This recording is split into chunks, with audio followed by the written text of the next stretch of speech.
Day 16, all ready to go. 2/3 of the way up the Les Ardiden. This is a mountain bike track that goes down, and there it goes up. And I camped just down there, about 10-15 yards and just on the left. So that was quite nice, and nobody was mountain biking from 4 o'clock yesterday afternoon onwards, so that was all cool. So setting off today at that time. Good. About 10 o'clock. Sam's climbed all the way so far, and all the road that you see below you that I'm about to show is all the same road zigzagging around up and down Les Ardiden. I hope you can see that, because I can't angle the camera very well without getting off the bike. There we go, we're going to carry on. We've got about another half hour at most to go to get to the top, and then Sammy will have climbed this mountain all by himself. Well, okay, on a lead. Now ahead of us there are two strange creatures. See if I can zoom in. Sam's chased one of these earlier, about an hour ago. There's one over there, he's still at the moment, and there's one over here right next to that post with a red bit on the top, to the left of the telegraph pole, just on the ground there, and it's keeping still, so hoping we don't see it, but we have. He'll move in a bit as we get closer. Sam's training at the lead, eager to go hunting again, having already chased one of these 100 metres. There, he's still there, he's right next to that post. He'll move soon, and hopefully we'll catch him. Oop, and then he spooked him. He's still keeping still, or is he?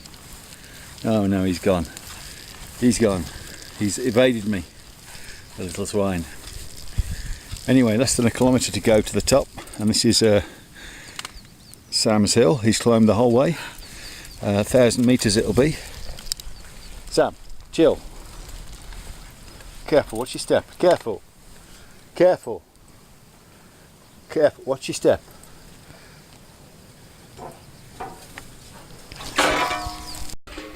It's 20:11, and this is the top of Les Ardiden. All the cows there, and the ski stations. The chairlifts go up and up and up and up and up, and this is just a dead end as far as the road's concerned. This is the view down the Les Ardiden. It goes down there, around that hairpin, around there, around here, around there, along there, around here, up and around that hairpin, around the next hairpin, over here, and then there's a junction. You might just see the middle of the picture there. You turn right and go down there, down a little bit out of sight, back in. There's a car just about coming into sight there, all the way down to the top there, down here, down there, down there, down there, down there, down there, down there, and all the way down out of sight. And that's where we've been this morning, plus about another kilometre or two the other side. And that's it. Carries on for I forget how many kilometres now, 14 I think it was, 14k on the way down, and we got there this morning at 10:30. There you go. Now over towards Hotterkam. That can't be difficult. Just came down 8.23 miles, average of 20 mile an hour. Woohoo! 24.45 minutes. Top speed was 35 miles an hour, 34 miles an hour, and that was terminal velocity down a 5% long straight. I would have had to have pedalled to go any quicker than that. Past 12, stopped up with food and water as we head our way down the sleepy N921, D921. There's our river, the one we camped next to. And the Hotterkam turn off to the right, signpost on it is on the way up, which is down this valley.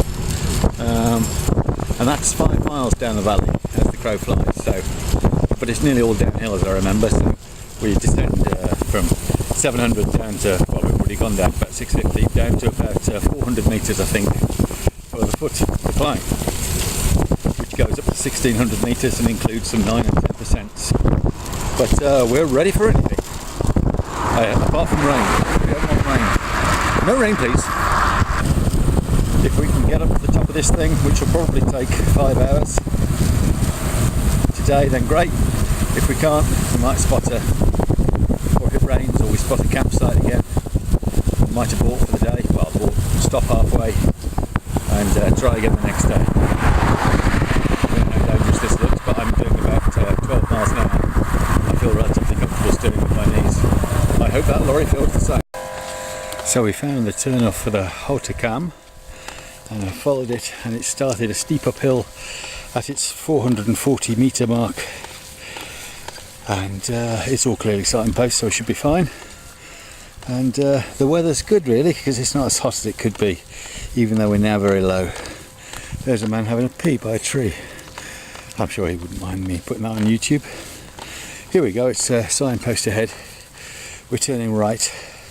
This town of Artelen-Swin is about 800 metres up, and Tramasel is the col or the pass, and that's 14 kilometres along this road, but it's going to take a long time. Here we go, up to 730 metres, just going through the little village of Swan, something like that. Dog's blown, can't help anymore, and I've just had to do this last kilometre has been a 10% average kilometre rather than 6 like the next one coming up. 10k to go, and there was one of my biggest nightmares there. Halfway along it, there's a traffic light with a 200 metre obstruction uphill on 10%, when me, with the slowest vehicle ever invented, I didn't have to, I still haven't got my breath back. I went through it about 5 minutes ago. Anyway, we got through there all right.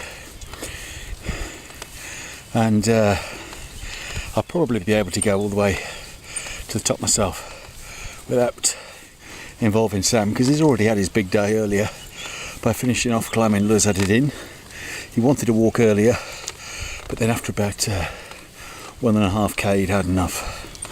So we carry on.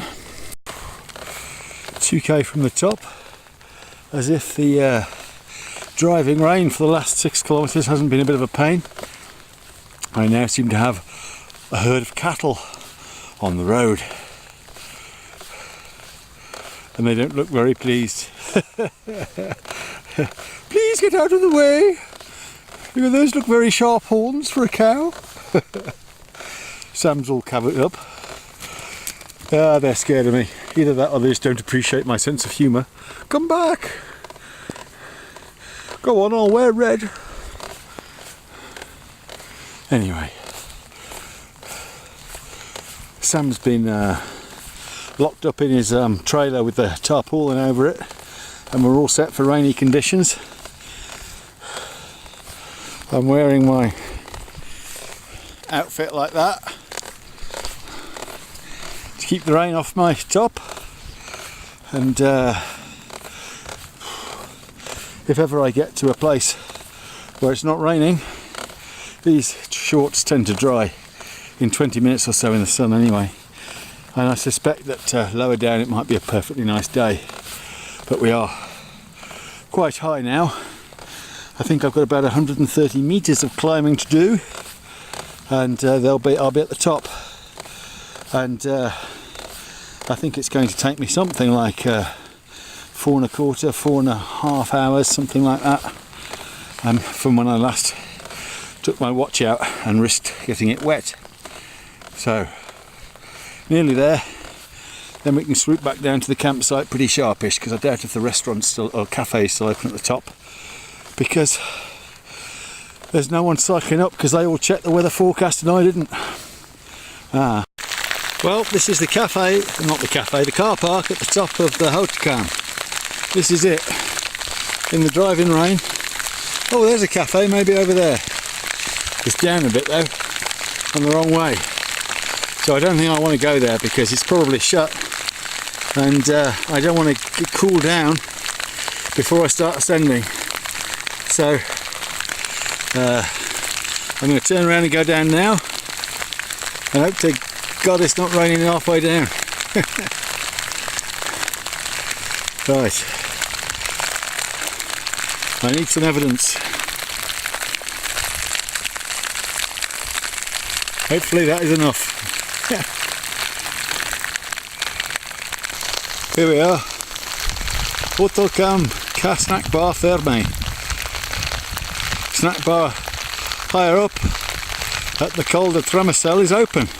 But I ain't bloody going there, it'll probably close by the time I get there. And I don't want to go any higher anyway. That's it. Oh, on my way. Well, we got down the Autocam in the pouring rain.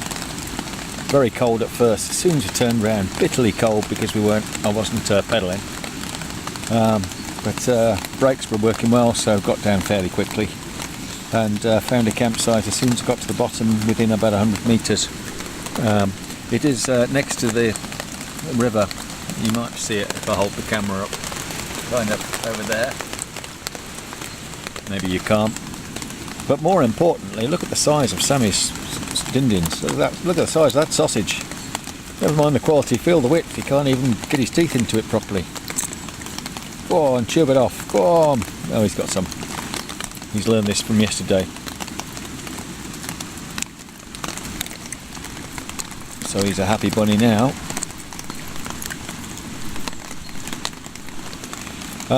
Yeah, got soaking wet when I got here, but this seems convenient. It's out the way. I've got about I don't know, 4 meters grace on the river. If hopefully it won't rise that high, otherwise I will drown. But this area I'm in does not look like it floods very often. In that, you know, it just doesn't look it. So I think it's more likely to flood when the snows melt rather than now. Look at him bite into that sausage. There's no holding him. As part of his calorie controlled diet, he gets a sausage, that's it. But it is a high quality piece of merchandise, I'll have you know. So if he doesn't have much, at least he has something that's good. He has a couple of euros worth. Well, 2.50.